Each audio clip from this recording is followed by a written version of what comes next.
chers frères et collègues d'Aoudango, Mesdames, Messieurs les membres du corps diplomatique, Monsieur le gouverneur de la région de Dakar, honorables députés, Madame le maire de la ville de Dakar, Monsieur le secrétaire général du ministère de l'Hydraulique et de l'Assainissement, Monsieur le directeur de cabinet, Mesdames, Messieurs les directeurs nationaux, directeurs généraux, conseillers techniques, coordonnateurs de cellules et chefs de service du ministère de l'Hydraulique et de l'Assainissement et du ministère de l'Environnement et de la Transition écologique, ainsi que des autres ministères invités, Mesdames, Messieurs les représentants des partenaires techniques et financiers, Mesdames, Messieurs les universitaires et experts, Mesdames, Messieurs les représentants de la société civile et des organisations associatives, chers invités, chers participants. Avant tout, vous me permettrez de me réjouir de votre présence massive ici, ce matin, et vous dire tout le bonheur que j'éprouve à co-présider avec mon collègue M. Daoudango, au nom de son Excellence M. le Président de la République, Bassirou Diomaye Diakhar Faye, de M. le Premier ministre Ousmane Sonko ainsi que de tout le gouvernement, de présider d'IGE cette cérémonie marquant la célébration de la Journée mondiale de l'eau, dont le thème de cette année est la préservation des glaciers.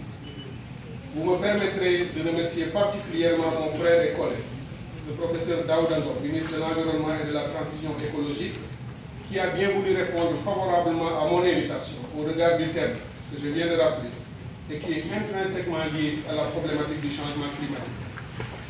En effet, l'eau est au cœur de l'adaptation au changement climatique, car elle constitue un lien essentiel entre le système climatique, la société humaine et l'environnement.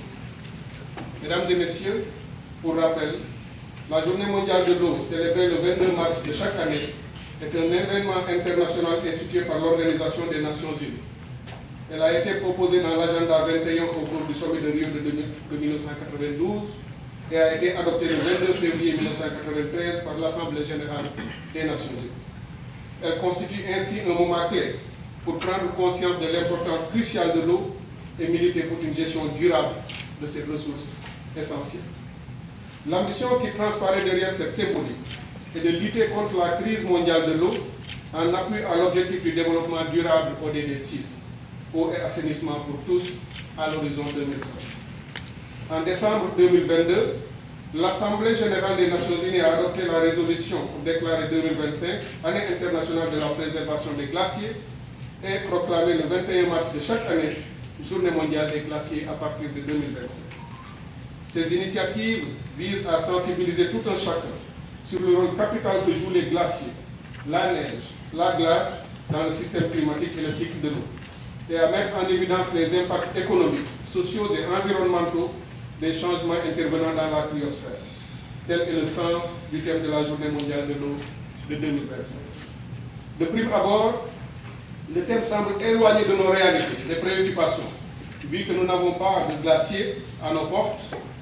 Cependant, mesdames et messieurs, avoir une telle conception traduirait une méconnaissance des questions environnementales, car il suffit d'une petite promenade sur nos côtes, M. le ministre vient de le dire, pour se rendre compte que le thème de cette année nous concerne au plus haut point. En effet, au Sénégal et dans d'autres pays côtiers, nous observons déjà les conséquences directes, telles que l'élévation du niveau de la mer, menaçant les infrastructures côtières, entraînant la salinisation de nos terres, l'intrusion saline dans les nappes phréatiques, tout en réduisant la disponibilité en eau potable et agricole. D'ailleurs, sur les rochers, sur la grande côte atlantique nord, de Kayar à Saint-Louis, en passant par Fass-Boye, Diogo, Lompoul-sur-Mer, ainsi que sur la côte atlantique sud, de Anne à Diembéring, en passant par Thiaroye, Mbao, Bargny, Sendou, Palmarin, Kafountine, etc., le constat partout est effarant. Le trait de côte recule considérablement, mettant en péril nos habitations, nos cultures, nos infrastructures, nos sols et nos ressources en eau. Par ailleurs, l'évolution récente du climat ne se traduit pas seulement par un réchauffement global, mais aussi par des modifications profondes du cycle de l'eau, avec des précipitations plus irrégulières, accentuant les inondations et une répartition inégale des ressources. Ce déséquilibre crée un stress hydrique croissant, attise les tensions socio-économiques et a un impact direct sur la paix et la stabilité dans le monde, mais comme aussi dans notre pays, ainsi qu'en Afrique de l'Ouest de manière générale. En outre, les glaciers stockent plus de 70% de l'eau douce mondiale.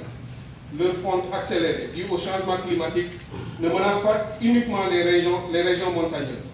Elle bouleverse le cycle hydrologique global, impactant les écosystèmes, les espaces marins, côtiers, l'agriculture, l'approvisionnement en eau potable, ainsi que la sécurité alimentaire à l'échelle planétaire. D'ailleurs, près de 2 milliards de personnes dépendent directement de leur fonte et du ruissellement dans les montagnes pour la boisson, l'agriculture, la production d'énergie et la santé des écosystèmes. Il s'y ajoute que les glaciers réfléchissent une bonne partie des rayonnements solaires dans l'espace, nous protégeant ainsi de la chaleur insupportable sur la vie humaine qu'aurait engendré une arrivée directe des rayons sur Terre. Selon l'Organisation météorologique mondiale, durant l'année 2023, les glaciers ont perdu plus de 600 milliards de tonnes d'eau, soit une plus grande perte en masse enregistrée ces 50 dernières années. De même, le groupe d'experts intergouvernemental sur l'évolution du climat, le GIEC, a noté que la fonte accrue des glaciers contribue de manière significative à l'élévation du niveau de la mer à l'échelle globale, lequel dépasse aujourd'hui d'environ 20 cm le niveau de 1900.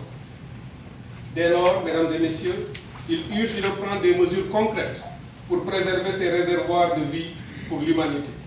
La réduction des gaz à effet de serre est la solution principale pour ralentir le recul des glaciers. En réduisant le réchauffement climatique, que nous pouvons agir. C'est en réduisant le réchauffement climatique que nous pouvons agir efficacement sur la fonte des glaciers et pour stabiliser le cycle de l'eau. Ces changements ne sont pas des projections lointaines, car affectant déjà de nombreuses collectivités et écosystèmes à travers le monde.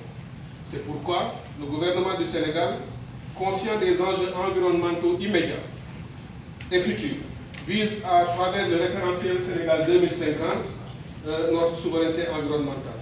En effet, il y est bien mentionné, et sans doute par notre cher collègue le professeur Daouda Ngom, que notre programme de conservation de 30% de notre territoire terrestre, marin et nos eaux douces contribuera à l'atteinte de la souveraineté environnementale, de même que les règles de gestion durable dans les différents secteurs économiques, primaires et d'économie circulaire.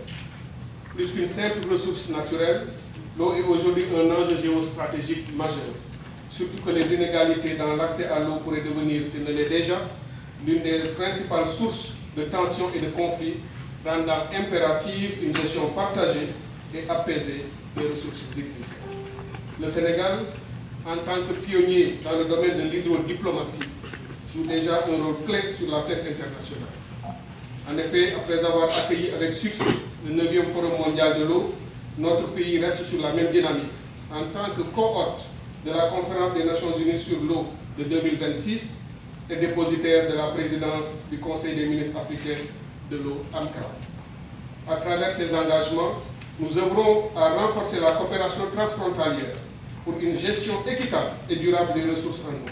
Nous agissons pour stimuler les investissements dans l'innovation et les infrastructures hydriques qui soient adaptées aux défis climatiques. Mesdames et messieurs, face à ces défis, le Sénégal a fait de la gestion durable de l'eau une priorité nationale. Cela se traduit par le développement de nouvelles solutions d'approvisionnement en eau, tels que les grands transferts d'eau à travers les autoroutes de l'eau, le dessalement de l'eau de mer, le suivi et la protection de la nappe phréatique par la DGPRE, mais également par l'adoption de politiques de gestion de l'eau basées sur des évidences, en intégrant les impacts du changement climatique et les besoins actuels et futurs de nos populations. Enfin, il est important de souligner que le gouvernement accorde une grande importance à la gouvernance inclusive et participative, associant tous les acteurs, les collectivités locales, le secteur privé, les jeunes, les femmes, les chercheurs et, entre autres, à la gestion de ces ressources vitales. C'est donc pour dire que l'eau est bien plus qu'une simple ressource. Elle est le fondement de notre développement, de notre sécurité et de notre résilience face aux défis immédiats et aux défis à venir. En cette journée mondiale de l'eau, engageons-nous collectivement à mettre en place des politiques ambitieuses, des solutions durables, ainsi qu'une coopération renforcée pour préserver ces ressources essentielles à la vie.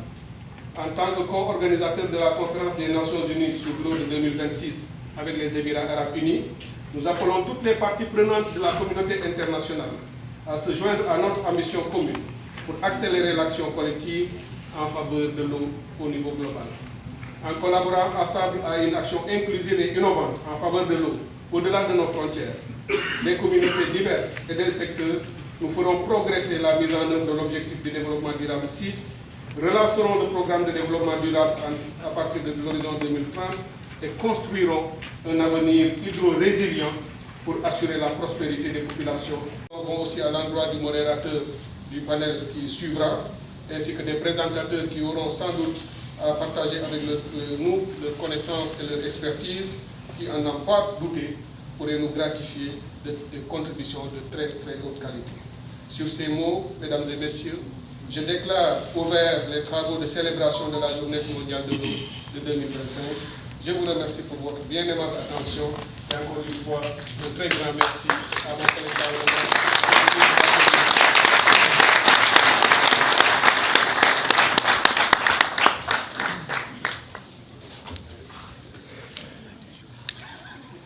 Merci beaucoup, Monsieur le ministre, pour ces engagements.